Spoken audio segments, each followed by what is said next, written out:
Okay, so while this story isn't actually taking place in, well, the story is taking place in the Austrian Alps, and it goes back to this summer when I was in Europe. Even though I'm not there right now while I'm telling it, which is what I was trying to say, but the whole point is I was in this really deep gorge in the Alps, and it was getting late. I didn't realize how far away from like the rest of the trails, the rest of like the town I was, and I decided in order to save time, I'm gonna walk up this very steep incline and hopefully hop over to the next trail and avoid getting stuck down here and having to walk around in the dark. And I knew where this trail was because I had a map downloaded onto my phone, but things wouldn't go as I thought they would go. And I start walking up this incline, and it's so steep that you're kind of like grabbing onto a tree. You're like here, and you hop over to the next tree, and you hop over to the next tree, and you keep grabbing the trees because it's at least 45 degrees. It's really steep. I'm in sneakers. I have the proper gear for it, but it's a little bit more dangerous, a little bit more stupid than I initially thought.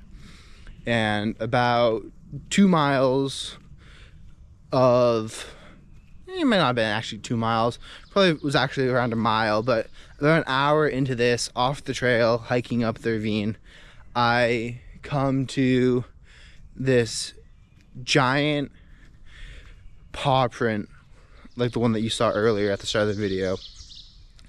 And it freaked me out, man. Like, my brain just started turning, and I was like, okay, this is either bears or wolves. No one is actually going to take their dog up this side. And it was a giant one. And I just start thinking, I'm like, okay, maybe I could hop into that tree or like that tree. If it comes, like, what am I going to do? Like, what's my plan? And it just starts running and running and running and running. And then, like, I just take my knife out, and I'm like, if this thing shows itself, I'm gonna fucking kill it.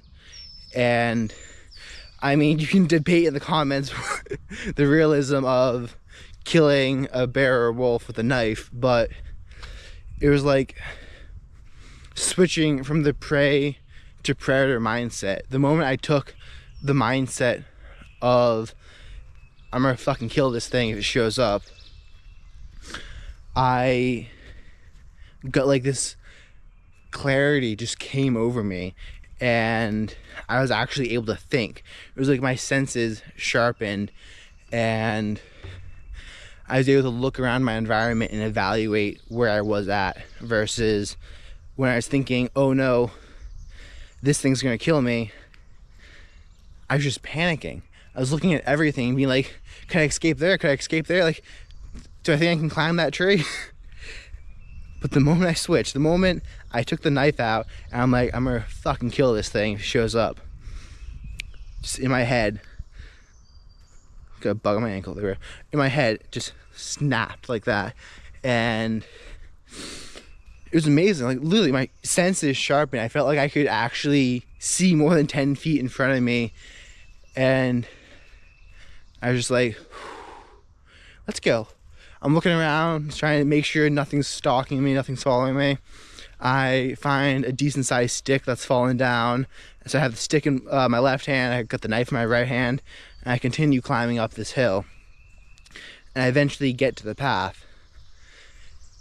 And the whole time, my brain is, I don't know if I've ever actually felt my brain like that sharp, that on point, besides maybe sometimes when I'm spearfishing and like you're going after a really big fish and you're stalking it, but, or like when I'm hunting, but it's just like the mindset of being the predator, just changing that one perspective in my head, allowed me so much clarity and so much more calmness to evaluate the situation. And later on, I was thinking about this, and I'm like, what if this is something that we can apply to other areas in our lives? What if this is a similar mindset, even though it's not as quick as a switch for most people? When you play the role of the victim, when you play the role of woe is me, everything happens to me, versus I control my own outcome and things happen because I set things in motion. And I started playing with that idea, and I realized how well it actually fit, how being the prey is like being the victim in society, and how you just claim bad stuff happens to me. You're always kind of looking for opportunities for bad things to happen to you, versus if you take the role of I control my own destination, I can hunt down what I want, I can get what I want, it's up to me. The way you see the world actually dictates the opportunities that you see and how you see the different results. So if you have the mindset of I am, for lack of a better word, I am the predator, I am the one who goes out and gets stuff done and makes things happen, then you see the world as opportunity. If you have the mindset of I'm the victim, bad shit keeps happening to me, then all you're going to see is new ways for bad stuff to happen to you. That doesn't mean bad stuff can't happen to the person with the winning mindset, with the predator mindset. It just means he examines why that bad stuff happened and sees if any of the things he did contributed to it, so that he can make improvements for the next time. So give this mindset a try. If you really want to understand the switch, go for a walk in the woods at night. I just remembered happened to me one other time, and that was I was on a 4-day fast, and I wasn't actually planning on doing this fast, but I was in college at the time, eating one meal per day. And I just turned to my buddy one day in our English literature class, and I'm like, hey man, I haven't eaten in 3 days. He's like, what? I'm like, yeah, I haven't eaten in 3 days. The thought just occurred to me. And if you watch some of my other videos, you'll know I talk about I fasted and did one meal a day for 2 years and lost the feeling, like I no longer could feel the feeling of hunger. I more so just felt tired and weak if I would go for multiple days without eating. But it's something that can happen when you don't listen to your body and you do prolong an extreme fasting like I did. Anyways, I turned to him, I'm like, hey man, I haven't eaten in 3 days. He's like, what do you mean? I'm like, yeah, I just haven't, I forgot to eat. He's like, how? I'm like, I don't know, man, but I think I'm gonna try to see if I can go 100 hours without eating. So the next day is, I think it's a Friday, and I head out after class to go hunting with my bow. And the forest was a little bit thicker than I thought it was gonna be. So I get there, it's probably around 5 p.m. Get out of my car, go walking around. And I didn't notice how quickly the dark came over. And when you're 5 days fasted, your senses are super heightened, and your mind's not all the way there. So I heard this heavy crunching of branches, and it could have just been in my head, but all I could think about is when I looked at the fact sheet for this public land I was hunting, it said that there were black bears that lived here, and even though they're not as big as brown bears, they're still a freaking bear. So I'm like, okay. I get my bow, I'm like fully drawn out, and I'm just walking back to the car. I'm like, I think I came this way. And my mind was so sharp though, because you get the spike of, I'm gonna shoot this thing if I can see it. And you're also like, I really don't want to be eaten. So you kind of get the two of them. And yeah, so if you ever want to experience the quick mental mind switch of this, go Garden Bear Country. It's quite the experience. And for everyone out there that can't tell that's a joke, do not do that. This is a disclaimer.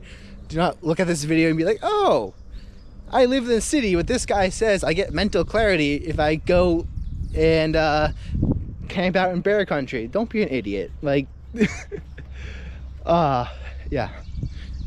But anyways, examine your mindset, examine the stories you're telling yourself.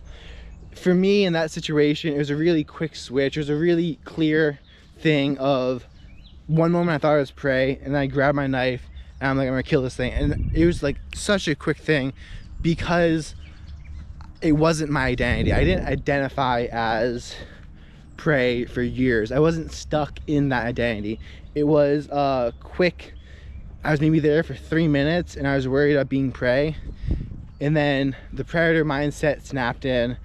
And I would have to say, you know, I hunt, I do a bunch of stuff outdoors, I compete in wrestling. The predator mindset is a slightly more comfortable one. It's one I'm slightly more used to being in.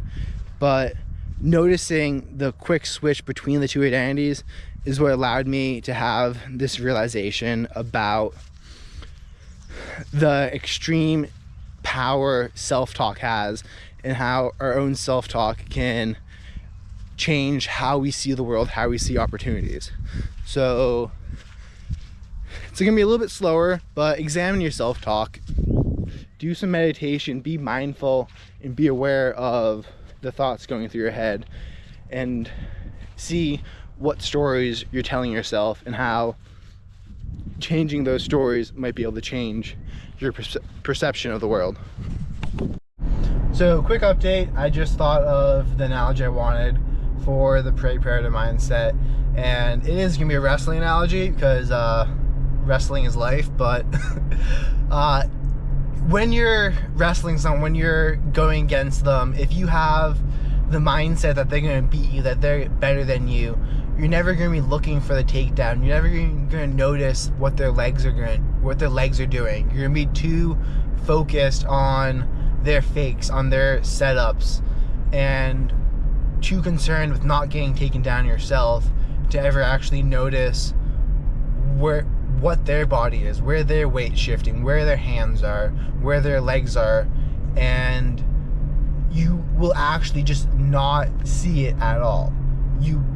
It's the craziest thing. If you think you're gonna lose the match, you will only see things that your opponent's gonna do that's gonna make you lose. And when you're playing it like that, you're playing a reactive game, and 99% of the time you're gonna lose that reactive game because it's really hard to react perfectly to your opponent's move every single time. But if you're playing an offensive game, if you're playing a game of you're gonna take them down, you're gonna see areas where you can take them down. You're gonna see areas where you can attack. Similar thing for chess. I mean, when I play chess, sometimes I notice my opponent's dictating the board too much, and I will sacrifice a piece. I'll do whatever I can to kind of take back control, to take back the offensive, and make him react to what I want him to be reacting to. Because when he's reacting to me, I get to set the pace, and especially in time chess, it really helps to have your opponent have to constantly react to you, because a lot of the time that's where they make a mistake, that's where they eat up a lot of their time. So if you don't play chess, or if you don't wrestle and you don't understand those analogies, this is a wake-up call. Go wrestle, go play some chess. Don't get addicted to chess, but just play a couple games, have some fun with it. It's a great mental puzzle. Third update to the video. So actually no, second update, but third part of the video. So for everyone out there who doesn't wrestle or doesn't play chess, there is a scientific experiment that was done on awareness where people wearing blue and black colored shirts pass the ball around, and a guy in a gorilla suit walks through the scene, and they ask you to count how many times the ball is passed between the players. And then at the end of the experiment, they ask, did you see the guy in the gorilla suit? And 90% of the people don't ever actually see the guy in the gorilla suit because they weren't looking for it. You can't see what you're not looking for. You can't see opportunity if you're not looking for opportunity. You can't see, like, if you're looking for ways to be victimized, ways to be oppressed, ways that life is screwing you over, that's all you're gonna see. If you're looking for ways that life is awesome, that's what you're gonna see. And this kind of relates back to when I was depressed, when I started doing the ice baths. I had to write down, with the help of ChatGPT, because I couldn't mentally do it at the time, ways that college was actually helpful for me and wasn't just a prison I was stuck at that I hated. And then I had this list of opportunities, list of things that college was doing for me, and I just kept referring back to that list and thinking of that list. And when I saw the ways that college could benefit me, and I thought about the ways college could benefit me, I would think about more ways that college was benefiting me, and I kind of started up this engine of positive feedback. Just took a little side cut to get up here, and along the way I saw these really big paw prints in the mud up this steep ass slope, either wolf or bear or something big. But just my knife out, and I'm like, I'm not afraid, buddy. You are. I see you, I'm gonna kill you. Eventually found a metal pipe that was used for something, but just held that, felt the adrenaline coursing through me. Just the thought in my head, I'm not prey, you are. Woe to the person that attacks me thinking that I'm prey, because I'll fucking kill you. I'm not sure if I still got it, but damn the adrenaline from that, man. Just up there, you see the big paws, and you're like, damn, there's bears or something in the area. And then the thought just pops into my mind. They better hope to God they don't run across me. Got a pocket knife out. Man, I got no idea what the fuck would happen, but we'd stab the shit out of it. Either it backs down or both of us die. Oh, but just like that. And the first thing popped in my head was, oh, I could climb a tree to get rid of it, like to escape. And then the second, like, when I was thinking about that, I started looking around the trees. I'm like, oh, tree, I could jump to that one. And then the second thought that popped in my mind is, I'm the one who kills, not you. And then once that snapped in just like that, clarity, absolute mental clarity and focus, realizing that I'm not for dinner, man. I started thinking, you know what? I really love a fucking wolf skin mount. Maybe make a rug out of it or fur, drape the damn thing over my bed. But I'd kill it. Once I thought of myself as the predator in the situation and thought it better not fucking cross my path, clarity came to me and I embodied the role of the predator. My mind sharpened. I had more adrenaline. I had a deeper sense of my surroundings. And I was looking forward to, like, it better fucking not show its face. And that, in believing you are the predator and you are the one the other people look out for, sharpens you, and you become that by fully embracing it. Your mind assumes that therefore you are. I am the predator, therefore my mind, my body give me the skills I need to be the predator. if I was the prey, then my mind, my body would act as prey. And prey is there to be eaten, but not the predator. I reap the success. Embody the feeling and believe in yourself completely. Number one looks for the shot, the submission, the timing, and because he believes it, he sees it. Number two looks to defend. Number one goes on the offensive. Number two on the defensive. When you believe that you are the predator, your mind will give you what it needs for you to be the predator. And I think that is what they talk about with the whole vibrations and manifestation. When you believe you are the wolf, you are the alpha, your body and your mind live up to what the alpha needs. So you have to move into that environment completely in order for your brain and your body to believe it too. And you need to believe it, and then your body echoes that belief.